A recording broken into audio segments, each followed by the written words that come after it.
It's Thursday, February 19th. In the headlines, government to procure 100 new school buses under its scaled-back 2026-2027 plan. Regionally, St. Lucia's Prime Minister warns against visa overstays. And in sports, West Indies scores win over Italy in their T20 World Cup, capping off an undefeated first stage showing. This is the news on PBC Jamaica. I'm Simone Absalom Gale.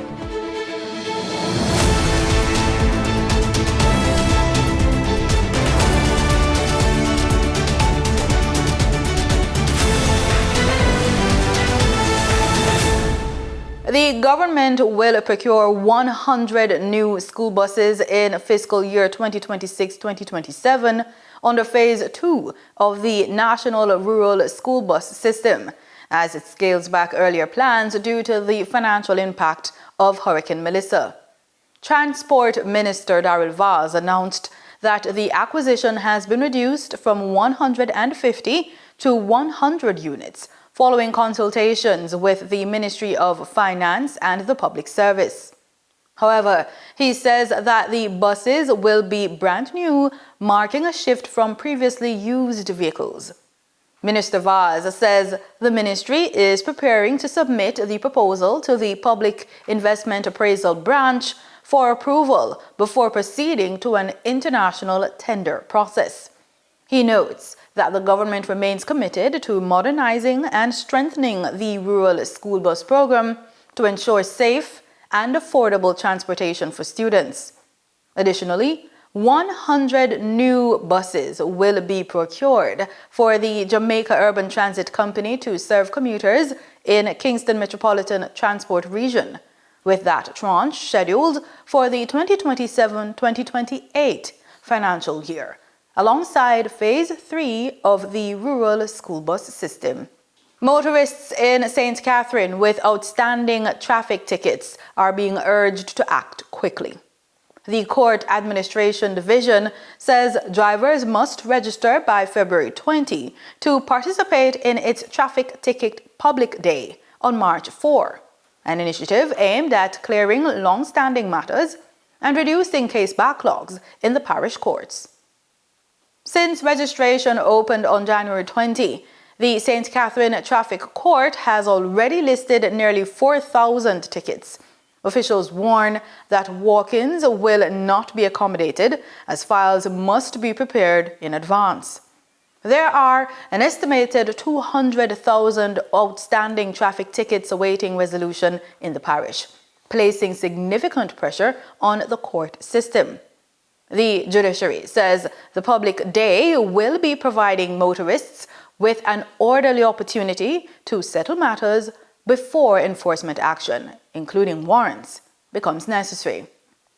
Authorities are also reminding the public that the exercise is not a traffic ticket amnesty, but a structured court process to resolve cases more efficiently.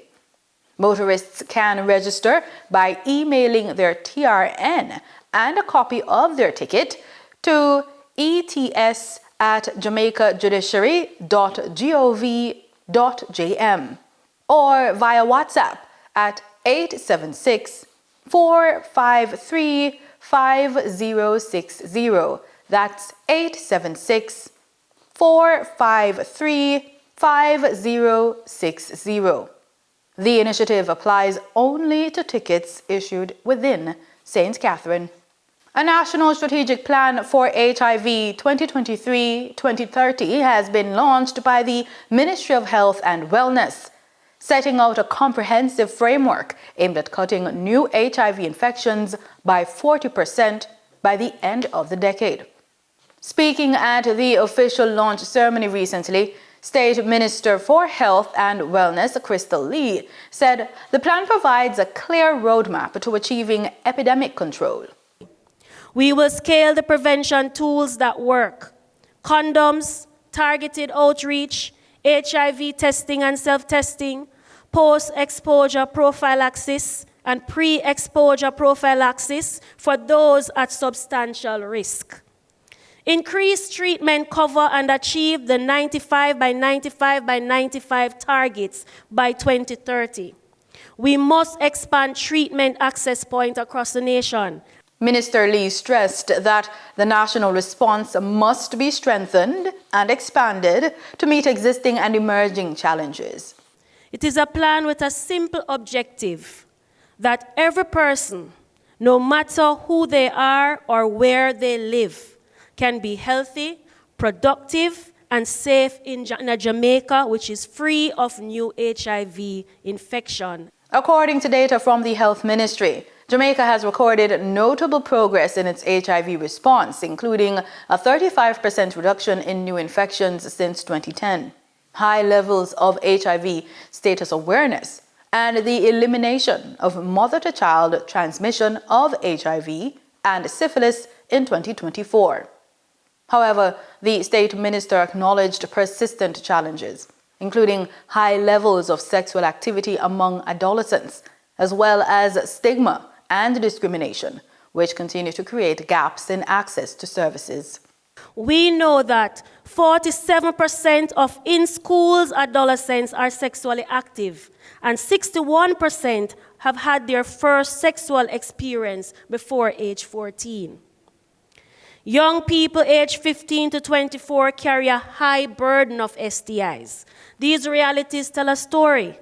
This virus flourishes where stigma and service gaps still exist. Motorists who utilize the temporary detour for the Easington Bridge in St. Thomas say they welcome the alternative, but they would like a timeline for the repairs to the original structure. The bypass is a necessity. It is extremely important for traverse. The persons from Landover Ramble and persons coming from higher up in the hills. It is an ease for them to traverse, especially Marantby and Yallas, for commercial purposes. The problem we have is that we do not want this bypass to be eternal.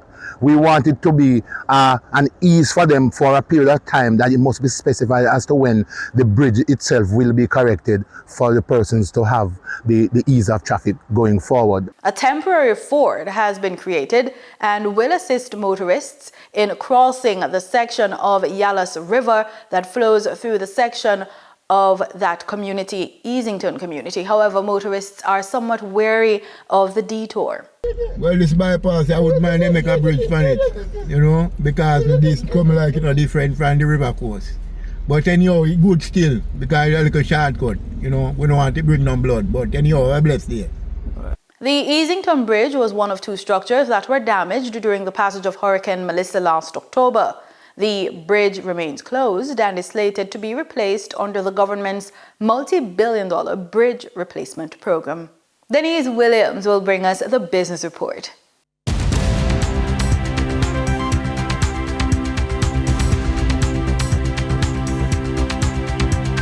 Welcome to today's business report. I'm Denise Williams, bringing you the developments shaping markets, capital access, and business decision-making across Jamaica and the region.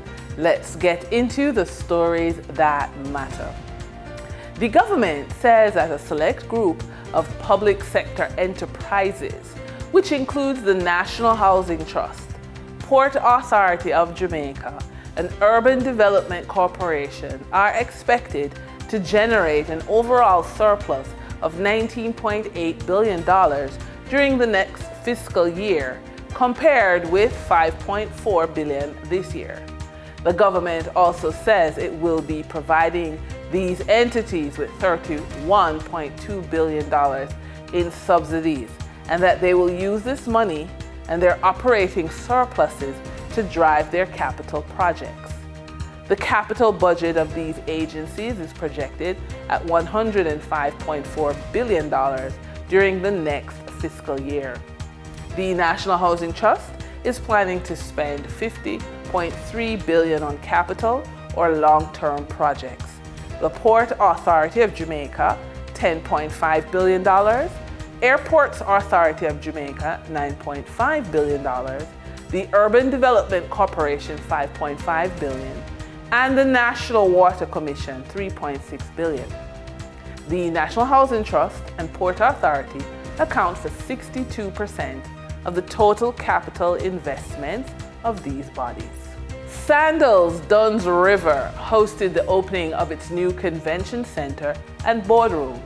The convention center can accommodate 360 people banquet style and up to 500 persons theater style with state-of-the-art technology. Kevin Clark, general manager of Sandals Duns River, says the new 8,000 plus square foot convention center can be used for entertainment, receptions, retreats, conferences, graduations, and training. Mr. Clark added that the rooms at the convention center were named after regions in the Outaouais community. The room names are Laughing Waters, Fern Gully, and White River. The property itself offers 260 luxury rooms and suites with 9 gourmet restaurants, and the resort is fairly new at only 3.5 years old. For the trading period of February 17, 2026, the most actively traded securities were NCB Financial Group Limited with 3,200,228 units representing 15.91% of market sales activities. Atlantic Hardware and Plumbing Company Limited with 2,852,387 units representing 14.18% of market sales activity. Trans-Jamaica Highway Limited with 2,722,739 units representing 13.54% of market sales activities. Investor activity remained concentrated in transportation, banking, and finance plays, signaling continued interest in dividend-producing and strategic assets. Turning to the foreign exchange market based on Bank of Jamaica data for February 17, 2026, Forex traders recorded significant activity with strong demand across major currencies. For the US dollar, trading margins reflected steady liquidity, with the US selling at $156.93 and buying at $154.78. For the Canadian dollar, moderate gains supported by $3.33 transaction spread.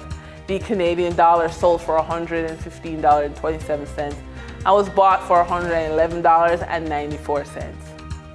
For the British pound, continued volatility offered short-term trading opportunities of $5.88 in profits for the banks. The British pound sold for $212.32 and was bought for $206.44. These movements underscore the importance of cash flow timing and currency awareness for businesses managing import costs, debt servicing, or overseas exposure. For the credit report tip of the day, a credit report is a financial tool that can work in your favor when you manage it intentionally. Debt shows what you owe, but credit worthiness shows how reliably you handle financial commitments. Instead of avoiding your credit report, treat it like an asset. Check it regularly to understand what lenders see, dispute any errors, pay bills on time, keep balances low compared to your limits, and use credit responsibly without opening too many accounts at once. By tracking your progress and improving it step by step, your credit profile can grow stronger and open doors to better financial opportunities over time. And that's today's business report. I'm Denise Williams, bringing clarity to capital, markets, and strategy. Until next time, stay informed, stay intentional, and keep building forward. See you soon.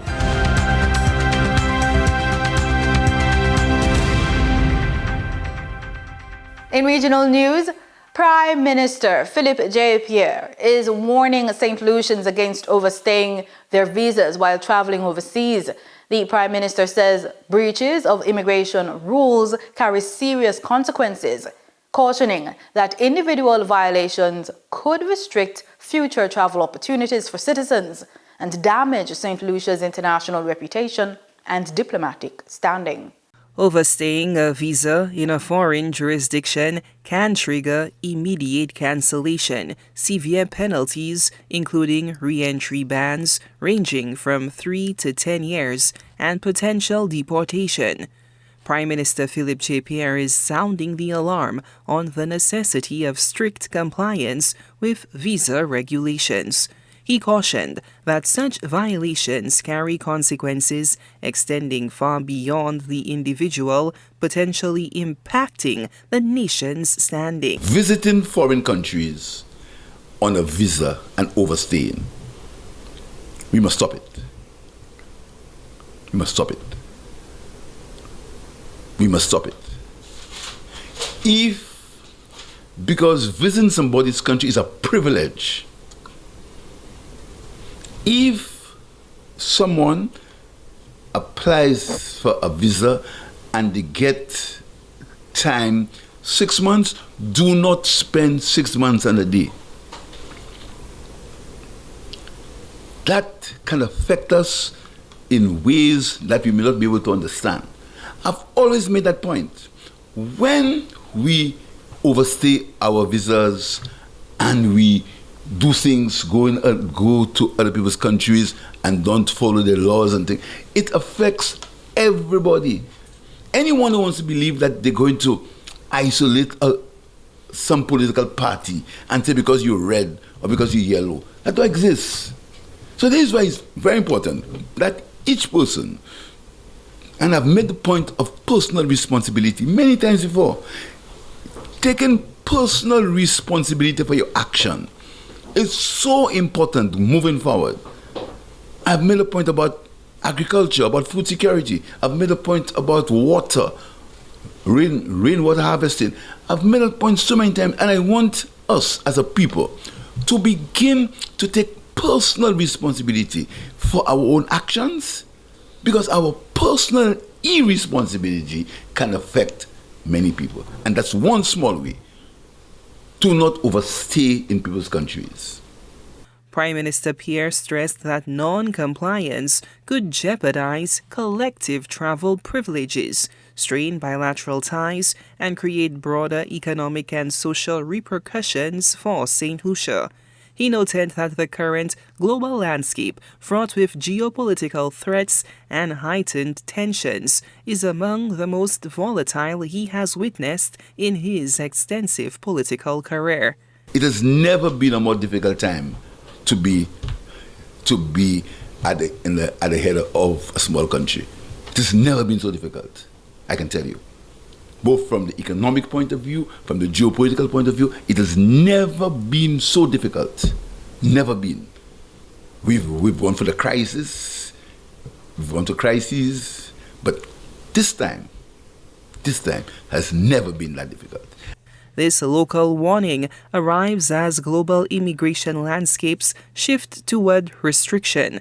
Analysis from foreign policy suggests that a rising tide of nationalism across Europe and North America has fundamentally altered the welcome mat. As first world nations pivot toward protectionist policies, even minor immigration infractions are increasingly met with zero-tolerance responses and permanent exclusion. Prime Minister Pierre urged citizens to act responsibly and adhere strictly to all immigration requirements, regardless of the perceived benefits of staying. No matter how attractive it is, do not overstay in people's countries. When people give you the privilege to visit their countries, leave when the time is due. Leave. The Prime Minister underscored that breaching visa protocols damages not only personal prospects, but also the island's international reputation and vital diplomatic relationships. The 5th Guyana Energy Conference and Supply Chain Expo continued this week with discussions centering on how emerging oil producers can drive a new era of regional energy security. Suriname is eyeing partnerships with Guyana, particularly in Berbice, where new developments are unfolding, while Trinidad and Tobago is looking to Guyana to help revitalize its downstream energy sector. The newsroom, Vishani Raghubir, reports from the conference. Suriname's interest and Trinidad and Tobago's regret. Regional partnerships were a key focus on the second day of this year's Guyana Energy Conference and Supply Chain Expo. 3 countries were primarily leading that charge: Suriname, Trinidad and Tobago, and of course, Guyana, which is one of the world's newest oil hotspots. For Guyana, it is serious about developing its oil and gas industry, and it is serious about partnering with other countries, particularly its neighbors, Suriname and Trinidad and Tobago. We engaged Suriname's Minister of Oil, Gas and the Environment at the sidelines of the conference to hear more about what interest is really there for a partnership between Suriname and Guyana. Definitely an appetite because we do know that there are gas occurrences in the subsurface, and we want to make very sure that we don't leave opportunities stranded in the subsurface. So we want to find out what is happening on the other side of the border and see if we could commingle opportunities when it comes to subsurface, and see if we can make these commingled opportunities feasible. So from a technical point of view, looking at the subsurface from both sides, it is extremely important for us to make use of that opportunity and install a technical team that looks jointly at these opportunities. And then of course, we're also looking at what will happen with the gas from Guyana coming to shore. How can we benefit as a country from it? Certainly gas is an opportunity for the whole region. And from our side ourselves, we are heavily exploring for gas. And of course, that also has to be taken into account. So all of these moving factors need to be looked at. At a very basic level though, however, is there an interest in partnering with Guyana? Oh, for sure. So we're now gathering some technical people and mostly technical people. And we hope that within 3 weeks we can then install this joint technical team. I know that Guyana is ready from their side. And so it's a matter of time that we have installed this technical team. And we'll catch that in a MOU that we're also ready to sign, we hope within the same time frame. So the interest is there. On the highest level, the 2 presidents have made that clear. And now it's the both ministers that have to make it work. For Trinidad and Tobago, the interest is there, but the story is slightly different. For years, that country has been leading in the region in terms of oil and gas development, but that sector has slowed down recently. Now the country is interested in revitalizing its industry, and it hopes that Guyana will be able to help it. There is some regret that that hasn't happened as yet. Trinidad and Tobago has played a critical role in the Caribbean's energy supply for many decades. It is with a sense of regret that I address you with the belief that over the recent past, we have not been able to conduct business, to integrate our strategies, to work with the government and people of Guyana. The country believes that it can assist primarily in the downstream sector. For one, it has petrochemical developments from ammonia plants to LNG projects that can be used by other countries in the region since they aren't functioning at optimal capacity. The energy minister of that country also believes that Guyana can assist with reopening a refinery in that country. We are also speaking about the restart of the refinery, located more or less 5 to 6 kilometers away from our industrial city of San Fernando to the south. This refinery was closed in 2018. To this day, we have not found the economic reason for closure. There may be other reasons, but they don't appear to be economic in nature. We are indeed encouraged to work with the government of Guyana and other delegates and other entities present at this energy conference to advance the reopening of the refinery in Pointe-à-Pitre, Trinidad and Tobago. Regional partnerships are important to Guyana. This was made clear by no less a person than the country's president, Dr. Irfanali, when he spoke at the opening ceremony of this year's energy conference. That was reiterated on Wednesday by the country's Natural Resources Minister, Vikram Bharat, who said talks are advancing. So that is an area that we've already been engaging on with Trinidad and Tobago to look at the possibility of having that refinery restarted, to have investors play a part in that as well too, who are working with us in Guyana, that they too can work in Trinidad at the same time. And we have held several meetings together over the level yesterday, and we have a few more set up today.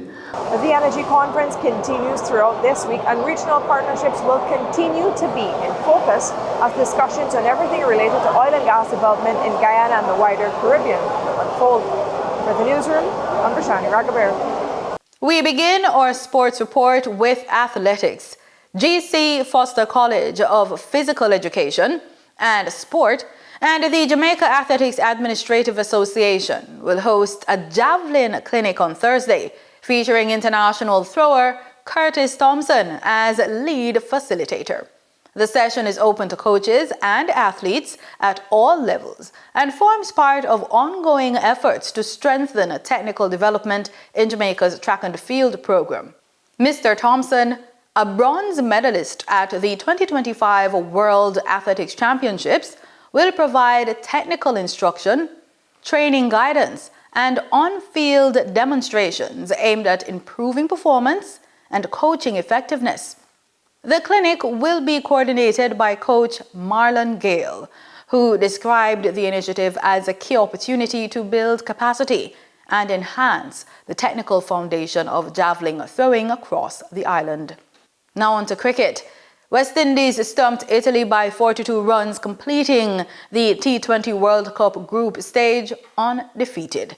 West Indies captain Shea Hope starred with 75 of 46 balls, his second straight World Cup half-century. Roston Chase and Sherfane Rutherford both added 24 as West Indies posted 165 for 6.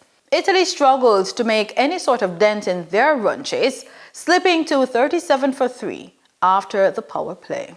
And that's it for the news on PBCJ. Pleasant viewing.